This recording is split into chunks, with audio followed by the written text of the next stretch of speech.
I think there's a lot of people who say, yeah, I know the police are broken. Let's just enact the reforms that will fix it. But the question for me is, if the police are broken, when did they break? What year in American history did the police break?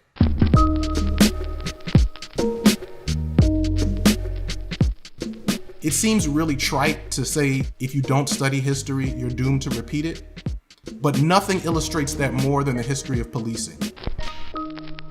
Policing, in one form or another, has existed since colonial days. In the form of night watches, local sheriffs, and militias. But it wasn't until the 19th century that northern cities such as Boston created modern police departments as we would recognize them today. These northern departments were not the first example of a uniformed, publicly funded law enforcement institution in America.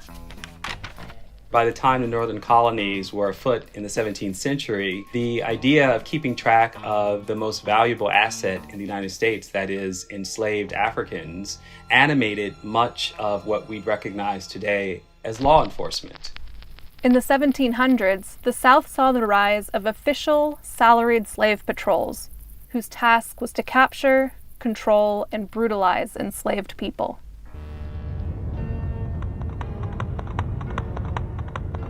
The initial acts that empower slave patrols and militias were acts that basically empowered all white people to surveil and punish all black people. These slave patrols were required to serve a tour of duty, usually up to a year. Individuals were compensated for their time, but they were also penalized if they did not show up for their required service. All white people, including white children, were expected to enforce so-called slave codes. These laws were meant to prevent enslaved people from organizing or rebelling. It was against the law, for example, for enslaved people to leave their plantations, gather without a white person present, learn to read or write, or even defend themselves if attacked by a white person. After the Civil War, the 13th Amendment to the Constitution abolished slavery except as a punishment for a crime. The South immediately moves to exploit this loophole by passing a series of crime bills known as Black Codes, which essentially criminalize all forms of black freedom. They criminalize unemployment by adopting these very broad vagrancy laws that essentially criminalize any black person who can't prove that they're working. Any African American who challenges the terms of work, barters or brokers for a better deal, turns down a terrible offer, walks away from an abusive employer or a relationship with a landowner, by definition becomes a vagrant and by definition becomes a criminal. They could then be sold at sheriff's auction back to the very person who had just claimed that they were a criminal by virtue of not accepting a fair labor deal. This practice of convict leasing earned enormous revenues for the states who lent out their prisoners, and huge profits for the companies using this prison labor in mining, railroads, and other industries. The new laws effectively re-enslaved those who had just gained their freedom and required new police to take over the former duties of the slave patrols. When you have black people serving in political offices for the first time, when you have black landowners in abundance, when you have black professionals, there are Reconstruction era judges, the stakes are even higher for this everyday performance of black subservience to white domination. It is the police who will ultimately serve that function of reminding black people, in many cases, their lower status in society. What we see is that general way of thinking about race and thinking about disorderly people never really changes. It's kind of woven into the DNA.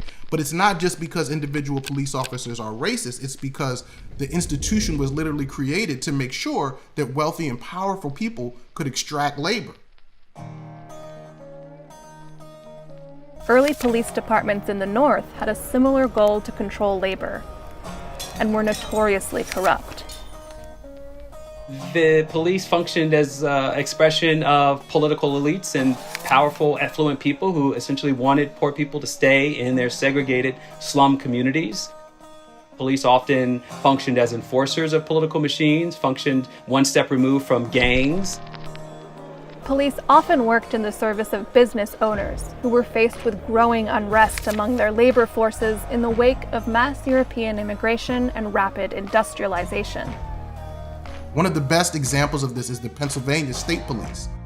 The institutions that precede the Pennsylvania State Police are actually private police forces which are owned by people who are running coal mines. And their job is explicitly to control the workers who are trying to unionize for rights.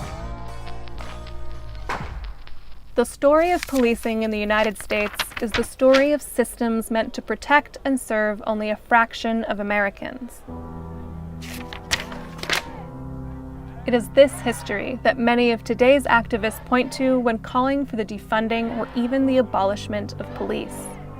The cops not protecting us, we gotta protect us. The ability to police crime or inequality or poverty or races or whatever was the social problem to be solved by law enforcement was always an act of political power and discretion. And it just so happens that African Americans have stood in that position for the longest of any other population.